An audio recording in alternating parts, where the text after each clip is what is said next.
Hello friends, glorious GS classes में आपका स्वागत है। आज हम लोग साइंस का पोर्शन शुरू करेंगे और साइंस के पोर्शन में हम लोग सबसे पहले जो है बताए थे कि सिलेबस पहले इम्पोर्टेंट जरूरी। पहले सिलेबस, यदि सिलेबस कंप्लीट हो जाएंगे आपका तो किसी भी प्रकार का समझिए कि लगभग जो है लगभग 50% के आसपास में समझिए कि आपका सिलेबस से ही आपका जो है तैयारी लगभग होना शुरू हो जाता है। तो जो बच्चे यदि मान के चलते हैं कि जो बच्चे मान लेते हैं सिलेबस यदि तैयारी याद नहीं करके रखे हैं तो सबसे पहले आप सिलेबस को याद रखें, तब आपको पढ़ने में मजा आएगा। आपको उस सिलेबस के अनुसार यदि करते हैं तो बहुत पढ़ने में मजा आता है। तो उसी से रिलेटेड आज पहले हम लोग 10th क्लास में फिजिक्स आज शुरू करने जा रहे हैं। क्लियर है? तो हम लोग बेसिक पार्ट को शुरू करेंगे बाद में, लेकिन आज हम लोग साइंस पढ़ने जा रहे हैं। साइंस में 3 भाग होते हैं, आपको पता होगा। देखिए, हम आपको सबसे पहले चीज सिलेबस तो हम लोग तो जानेंगे ही। जैसे साइंस की बात यदि करते हैं, साइंस अर्थात विज्ञान, यही है ना। तो विज्ञान जो है हम लोग सबसे इंपॉर्टेंट पार्ट को समझेंगे। जैसे साइंस में आपको फिजिक्स में ऐसे हम लोग जब जाएंगे फिजिकल क्वांटिटीज होगा। फिजिकल क्वांटिटीज 2 भाग में बांटेगा। भौतिक राशियां 2 भाग में, एक जो है फिजिक्स और एक केमिस्ट्री में बांटेगा। तो फिजिक्स, केमिस्ट्री और एक बायोलॉजी तो अलग होगा ही। लेकिन हम लोग जो है आप साइंस में तीनों पार्ट आता है फिजिक्स में 10th क्लास के।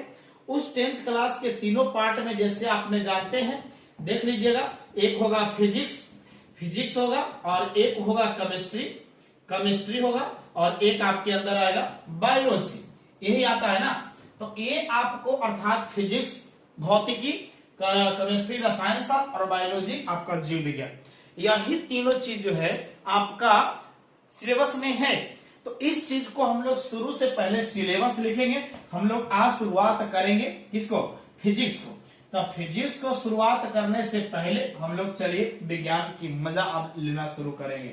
आइए पहले सिलेबस में चलते हैं। आइएगा बाबा, साइंस अर्थात फिजिक्स में चलिए हेडिंग डाल दीजिएगा साइंस अर्थात विज्ञान। ठीक है, विज्ञान में सिलेबस हम लोग डालेंगे फिजिक्स का। किसका पढ़ने जा रहे हैं हम लोग? फिजिक्स अर्थात भौतिकी। बहुत लड़का इसको कंफ्यूजन करता है। चलो, बहुत लोग भौतिक बोल देता है, भौतिक विज्ञान। तो ऐसा गलत होता है। आपको पढ़ने जा रहे हैं फिजिक्स अर्थात भौतिकी। इसका सबसे पहले सिलेबस जान लीजिए। सिलेबस यदि जान जाइएगा तो मजा आएगा पढ़ने में। ठीक है, तो चलिए पहला नंबर पढ़ना क्या है आपको। जैसे बहुत लड़का कहता है प्रकाश का परावर्तन जो आता है सर हमेशा। डरो नहीं यार, किसी प्रकार का डर नहीं है। यदि डरते हैं तो आप गड़बड़ कर रहे हैं। तो सबसे पहले हम लोग शुरुआत करने जा रहे हैं। देखिए फर्स्ट नंबर, पहला नंबर में आपका जो पढ़ना है प्रकाश का परावर्तन, यही पढ़ना है। ध्यान दीजिएगा, अलग अलग किताबों में अलग अलग रूप में दिया है। हम भारतीय भवन के अनुसार चल रहे हैं। तो प्रकाश का परावर्तन अर्थात रिफ्लेक्शन ऑफ लाइट। देखिएगा, रिफ्लेक्शन ऑफ क्या होगा? लाइट होगा। कोई दिक्कत है? अब उसके बाद सेकेंड नंबर में यदि पढ़ते हैं तो आपका अगला चैप्टर मिलेगा प्रकाश का अपवर्तन। देखिएगा, अपवर्तन हमने आपको पहले भी बताए थे। परावर्तन के मतलब, प्रकाश का परावर्तन के मतलब होता है लौटना वाला। जब लौट जाए कोई चीज तो परावर्तन हो गया। अब अंदर पार हो जाए, माने घुस जाए, तो समझिएगा अपवर्तन है। इसका नाम है रिफ्रैक्शन। क्या नाम है वो? Refraction of light. ठीक है, अब यहां के बाद चलते हैं तीसरे नंबर की बात चलेंगे। आइएगा, मानव नेत्र पढ़ना है आपका। क्या पढ़ना है? मानव नेत्र। देखिए कितना चैप्टर आपका है, पूरा कंप्लीट हो जाएगा, डरने की जरूरत नहीं है। आइएगा, मानव नेत्र, बहुत बढ़िया से इसको डिटेल समझाएंगे हम।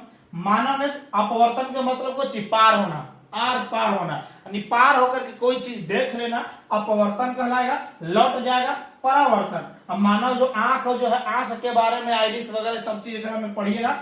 अब आइएगा मानव नेत्र अर्थात ह्यूमन आइज पढ़ लेंगे। ठीक है, उसके बाद में हम लोग चौथे नंबर पढ़ेंगे विद्युत धारा। कौन सा पढ़ना है? विद्युत धारा। ये आपको पढ़ना है इलेक्ट्रिक करंट, जैसे लाइन कैसे बह रहा है, इलेक्ट्रिक करंट के बारे में। उसके बाद आइए इलेक्ट्रॉन प्रोटॉन के भी बारे में उसकी उसी टाइम में हम बता देंगे। तो आपको सबसे बड़ी चीज है इलेक्ट्रिक करंट अर्थात विद्युत धारा अर्थात इलेक्ट्रिक करंट कोई दिक्कत। उसके बाद में हम लोग चलेंगे विद्युत धारा के चुंबक प्रभाव। जैसे आपने देखिए विद्युत से भी आपका जो है चुंबक विद्युत में भी खींचता है ना, जब लाइन जब छूते हैं तो एकदम खींच लेता सटाता है। तो वो विद्युत धारा के चुंबकीय प्रभाव में हम लोग क्या जानेंगे, विद्युत धारा का चुंबकीय प्रभाव।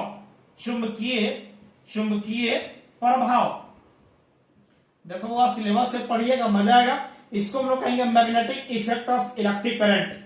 मैग्नेटिक पहले लिखिए ना, magnetic effect of electric current यही आपका है। और उसके बाद में छठे नंबर आपको जो पढ़ना है विद्युत धारा का चुंबकीय प्रभाव। और उसके बाद में है रहता है हमारा पर्यावरण। तो अब आइएगा पर्यावरण जो है आवर इन्वायरमेंट, क्या होता है आवर इन्वायरमेंट।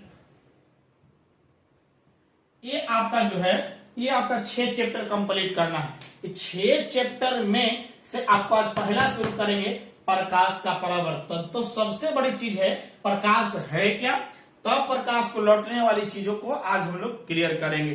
तो सबसे बड़ी चीज है ये जो सिलेबस है, आप इस चीज को लिख लीजिए, उसके बाद आप बताइएगा। पहले सिलेबस अगले वीडियो में इसको शुरू करेंगे। Thank you so much.